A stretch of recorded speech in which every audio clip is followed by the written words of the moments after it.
In an ever-evolving digital landscape, for your business to thrive, you must adapt or die. Welcome to Marketing in the Age of AI, the podcast helping you harness the power of AI and marketing tools to revitalize and grow your business. And now here's your host, marketing expert and author of Authentic Marketing in the Age of AI, Emanuel Rose.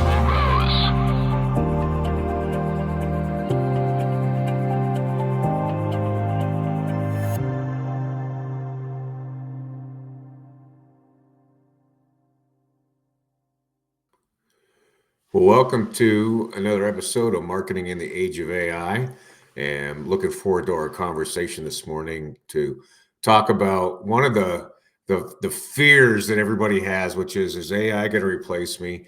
And I'm going to be replaced by a robot. So we've got a great guest this morning, Philip Blackett, and welcome to the show, Philip. Thank you so much, Emanuel. Happy to be here with you. All right. Well, it's great. Just take a second here and introduce your background and how you ended up on this sharp edge of the AI tip.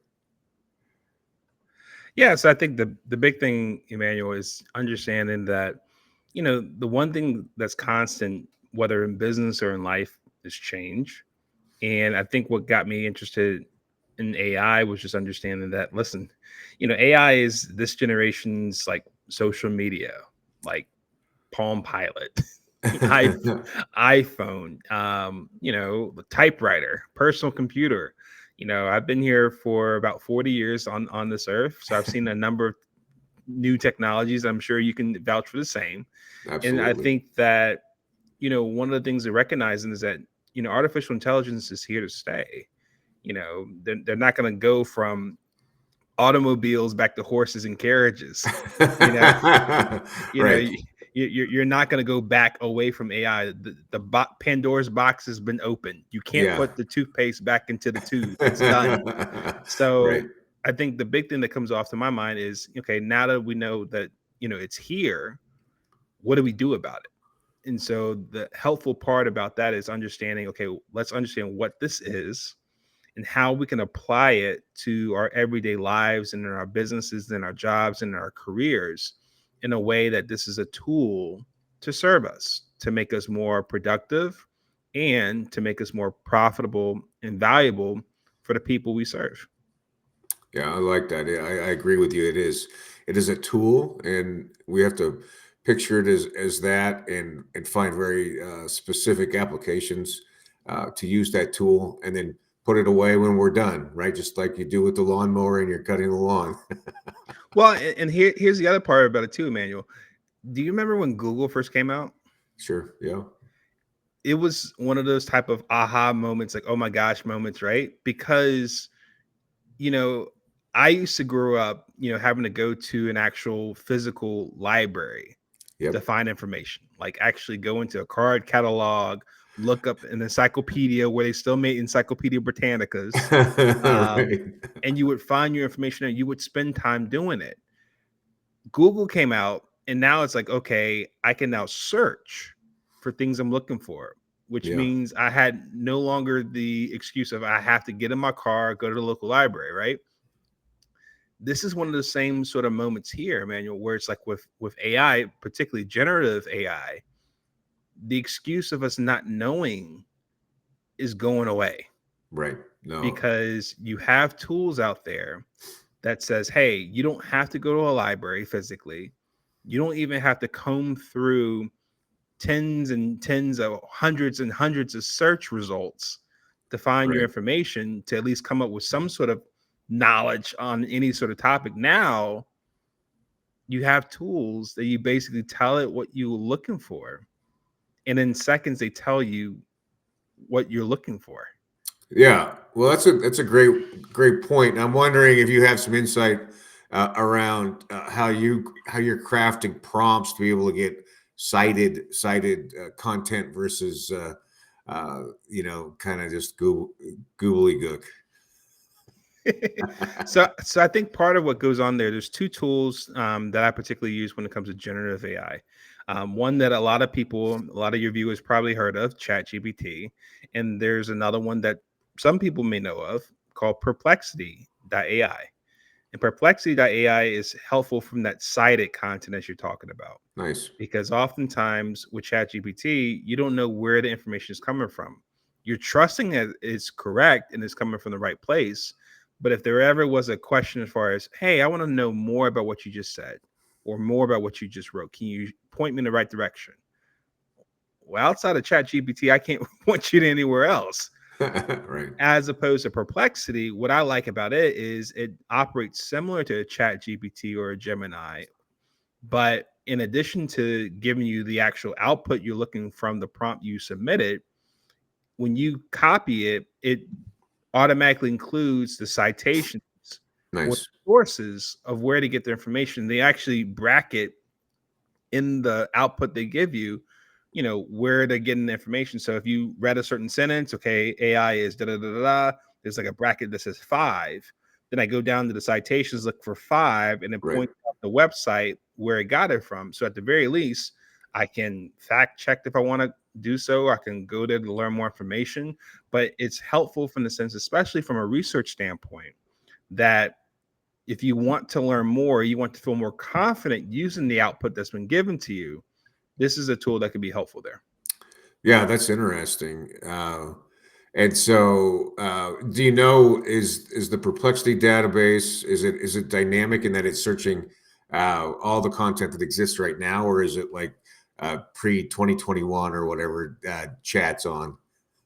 So that in specific, I don't know of. What I Yeah, do know is whenever I do a search, like it shows up like it's researching and it's yeah, populating certain websites that it's coming off of. And then once it gathers it together and spits out the output, I get a sense it's like, okay, this is coming from somewhere. yeah, right. And so I think that's helpful. That's a step up from a chat GPT if that component of it is important to you.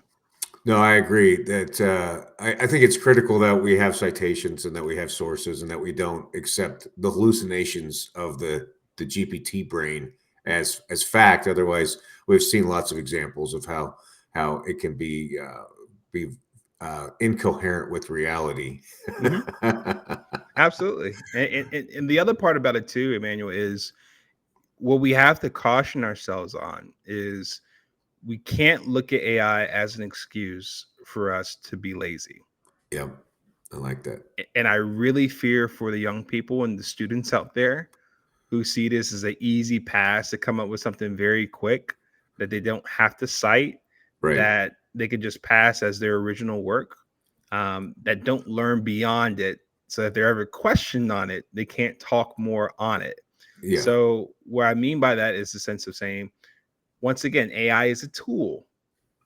It is not your easy button. Right. It is not your like I'm gonna do everything. It's absolutely perfect, exactly the way you like it. A pass a smell test and everything like that. This is something where I'll take this tool versus no tool, even if it's 80%, 90% accurate, or in my voice, or if I have to make some edits or that sort of thing. But what I don't want people to think about AI is the sense of having that expectation that it's just going to do everything for me. It's going to be absolutely perfect. Right. And I could just push a button, sit back, and just call it a day. Yeah, no, I think that's a great point and important. I think one of the things that culturally that we miss is that the reason that we're born is to create things, right? Right. And so it needs to aid us in our creation. We need to be these powerhouses of ideas and interests and take in what we experience and then create something, whatever it is, a speech, a picture, a pot, a book, right? But that we have to participate in and put in our vital energy. Otherwise, we're just living in the matrix. Of course. Of course. And that's the thing about AI I love about it. It's just like, for a lot of people that said, like, I can't afford another team member, I wish I had a team around me. I wish I had a personal assistant. I wish I had an executive assistant. Yeah. But I just can't do it because one, I don't have the funds. I don't have the time to find the right person, or I don't know of the right person around me that could do it. Yep. This is one of those things that significantly increases your productivity if you use AI the right way, because I think that is something that a lot of people were looking for, and that if you know how to use it the right way, can be very helpful for you. Yeah. And now I know you've written a number of books, but and you're probably using some of these tools to help promote your books, right? Yeah. And then are you also helping clients implement AI, or what's kind of your client work look like? Yeah. So when it comes to client work, Emmanuel, I think the big thing is, helping out small business owners be able to adopt and master AI into their ongoing business operations. Yeah. Because I think part of it is, and a great example of this is, a lot of small business owners out there may be saying to themselves, how do I compete with bigger competition in my local and regional areas? I don't have the resources to have a marketing team of 8 to 10 people Right. to push out, content about me, my business, and to get more customers through the door. And the thing is now, one of the things I talk about in one of my books, The Unfair Advantage, is really understanding that, hey, because of AI, your marketing team could actually be not a team of 8 to 10 people where you have like a copywriter, a video editor, a marketing assistant, all these different roles in that sort. You basically have a marketing team of like 2 to 3 people. Right. Your chief marketing human, I like to call it, um, maybe a virtual assistant, um, and then your AI tools, like an AI tool suite that you have that's going to help take care of, coming up with content, publishing it on social media, being able to reach out to people on Facebook or via email and that sort, landing appointments. You got AI tools that can actually do sales for you. Right. So I think a big part of it is understanding that there's a huge opportunity beyond ChatGPT Yeah. Right. um, that AI can be helpful to small business owners. And I think the big thing is because it's so new and it's so wide out there, it could be overwhelming or daunting. It's like, hey, how do I make sense of the whole thing? And so what I try to do is to work with small business owners to say, hey, let's go through this together. Give me a good sense of where your business is, where you're trying to grow into, and then let's figure out how can we use AI to help bridge the gap between where you are and where you're trying to grow into, that can help you grow your sales, Yeah. outsmart your competition, build the business you always dreamed of without breaking the bank. Right. I love it. So, well, let's dig into the tools a little bit and give us a tool dump here. What have you found that you like for video editing, for instance? If I'm going to chop this interview up, what should I use? So I think, for video editing, a big one that I love, is Opus Clip. Okay, good. So Yeah, Opus Clip is one that, takes a long form video, right? Just like an interview like this. yeah, And you're saying to yourself, okay, I appreciate it if people have, 20, 30 minutes to watch the whole video interview. right. Yeah. I also understand and appreciate some people don't. Well, And it's about 450 to 1 is about the ratio that I'm seeing right now. The shorts are getting 450 more views than the long form videos yep. are. Yeah. But and at the same time, you also look at the shorts as like an appetizer, Right. right? Because Sure. if I got you on 30 seconds to 60 seconds of footage that makes you say, hey, that was interesting, I want to learn more, and Yeah, then there's a link to the full episode, then they're more likely to click and then listen to the whole episode for sure. versus if you just pop the YouTube video and hope that somebody clicks and watch the Yeah. whole duration of it. So Opus Clip is one that's great, that it takes a long form video and basically cuts it up in 20 or 30 snippets, Yep. with captions, and they try to essentially grade it on virality and trendiness and that sort to kind of help segment and say, hey, Manuel, these are the 20 or 30 snippets of video that we think can really connect with people out on social media and on the web. And Yep. you can go in there, you can edit it still. Once again, you don't have to say this is, perfect on arrival. You can edit it as need be. You can add B-roll to it to make it a little more engaging. But at the end of the day, if you think about it, if you took a 20 or 30-minute video, how long would it take for normal human beings to, one, transcribe it, Right. two, take that transcription and put it in captions, three, cut up the videos manually to try to figure out which ones are the ones that are going to make sense. So it's not even the cutting up of the videos. You have to go through the whole video and think to yourself, okay, is that segment right there? Is that one that's probably going to hit? Is this one right here? Right. Like, so just off of that alone, let alone adding B-roll and that sort of thing, how long would all that take? Yeah, it's 10 hours. It's easily 10 hours that it saves. So as opposed to 10 hours, Yeah. you now do this where you upload the video clip and then 15, 20 minutes later or less, you have your clips available. Yeah. Yeah, I love it. I agree. It's a beautiful tool. It's what I'm always interested now to see is what's the next tool that's going to come out and leapfrog Opus clips, right? Because that's kind of where we're at, is the leapfrogging portion of this little AI bubble. And I'll be honest with you, Emanuel, that's the only reason why I hesitate to share names of tools, I know. right? Because and that's just a part of technology. Yep. You know, part of it is the sense that by the time you watch this episode, let's say a year from now, Opus Clip may still be here. Yeah. It may not, Right. because there's competition that's saying, hey, what is Opus Clip doing? Let's add those features to what we're doing. So then we can meet up with them. And then Opus Clip is saying, hey, they're trying to match us. What can we do that the market wants, is looking Right. for? Right. That is something that's going to help us differentiate ourselves.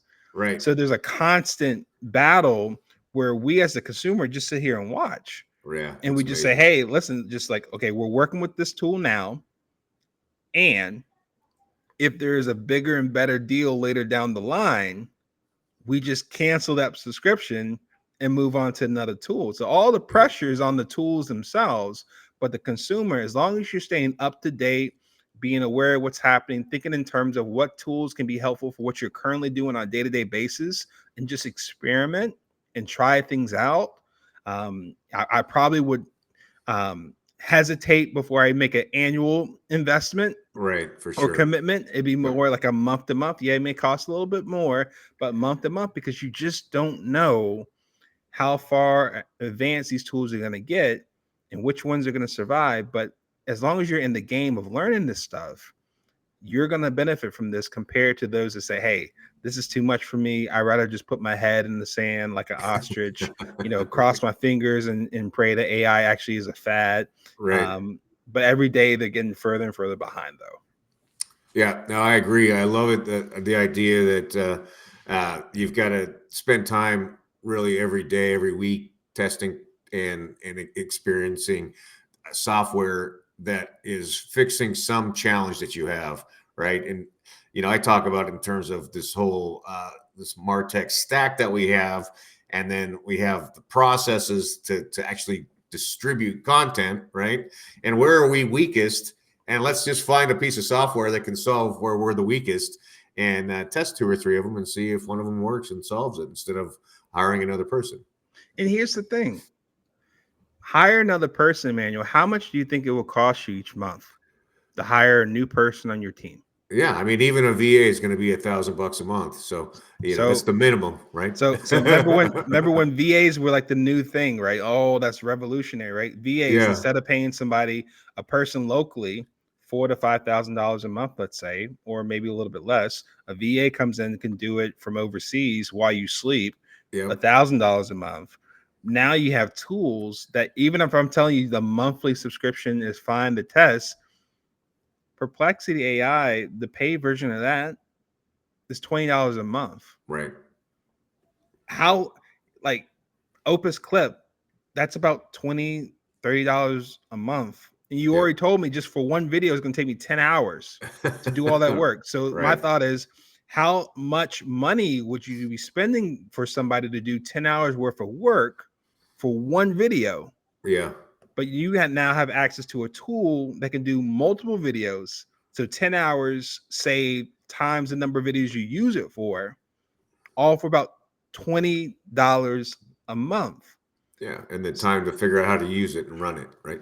So Yeah. what's happening is essentially these tools are priced so inexpensively that when you're talking about stacking different tools together and different platforms, it's hard to compare. So when people are talking about can I get replaced, depending on the job you do, there may be a tool that can do it just as well, if not better, Right. because it's really hard to compete with a tool that can do it what you do at all times of the day, doesn't take off for vacation, doesn't call in Right. sick, Yeah. doesn't not feel like working for you, and can still do all that for $20 a month, less than $1 a day. Yeah. No, I think the secret for people is that they have to be committed, like you were talking about earlier, to learning and to looking at how they can integrate more skills, new skills, and be dynamic in what they see as their job function. Because it it is changing, but we still need humans. We still have to have people editing what comes out of Perplexity because it's like you said, it's 80 or 90%. It has to be 100% before it goes to client or goes out into the marketplace. And that's the other key about it too, Emmanuel. It's on one end, it's don't be lazy, guys and girls, about AI. The other part is to stay ahead of it. We look at this as an alliance. We look at this as a fusion, as a working together. AI is part of your team. So if it's saving you this amount of hours because it's doing a lot of things that you had to do manually, ask yourself this question. Okay, if I freed myself up 10 hours a week, let's say, because of this one tool, what do I now do with those 10 hours? Yeah, that's a great question. Are there certain things that you say, I'm so sorry, Emmanuel, I wish I could get to this. I just don't have enough time. Right. But now, if I have 10 hours saved up, for example, what can you do that AI currently cannot do? Right. So now you're talking about like your own sphere of genius, whether it's working alongside the AI tool to make sure it's just right before you put it out to the market, or there's certain things that, a great example would be like customer service. I see oftentimes when businesses use AI to help, have chat bots that basically answer frequently asked questions, that customer service reps would constantly be on the phone Right. for Yeah. hours answering the same questions over and over and over again. It's a great application for the software for sure. Yeah. Like if you free my customer service agent's time of 10 hours a day where they're commonly asking these type of questions, okay, what can they now do? They can Right. now take on higher level problems or higher level skills that may be more needing of critical thinking, more needing of relationship building, Right. more in need of a higher level problem solving that AI currently can't do, but it's helpful to have a human element to it. So once again, this whole argument about productivity plays itself out here because whatever time it's saving us, as far as AI is saving us, it now gives us that time back to do more of what we can excel at, Yep. more of what as humans we can't get replaced at least not right now. No, I like it. And it might be that you're going to be able to go to see a baseball game with your son or take a day off or be a human in a different way, right? Because you don't have to worry about that project anymore. Well, yeah, because that's another part of it too. Emmanuel, it's like, hey, I'm sorry, Johnny. I wish I could take you to basketball practice, but I just don't have enough time Right. because I Yeah. have to do this. Versus if you had it in the sense where you can have a, going back to the video clip example, if it's going to take you 10 hours to go through the whole video, you finish recording the video, you go on an Opus clip, for example, you submit the link, and now it says 15, 20 minutes, you'll come up with your clips. Okay. Instead of 10 hours it took me, it's not going to get it done in 15, 20 minutes. Okay. While it's working, all right, Johnny, let's go I'll drop you off at practice, Yeah.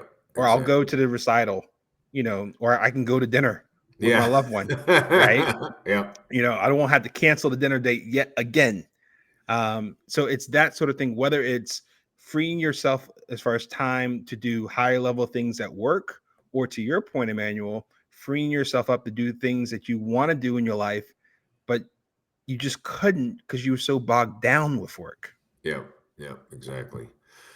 Well, it's beautiful, Philip. You and I have see things in a very similar way, and I appreciate you evangelizing on the value of the tool and how to implement AI in a rational way. Um, how do people get a hold of you? How do people find your books? What are your links and connector points?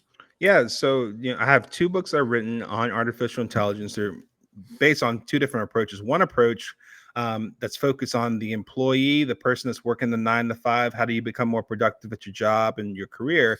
There's a book called Future Proof: How to Adopt and Master Artificial Intelligence to Secure Your Job and Career.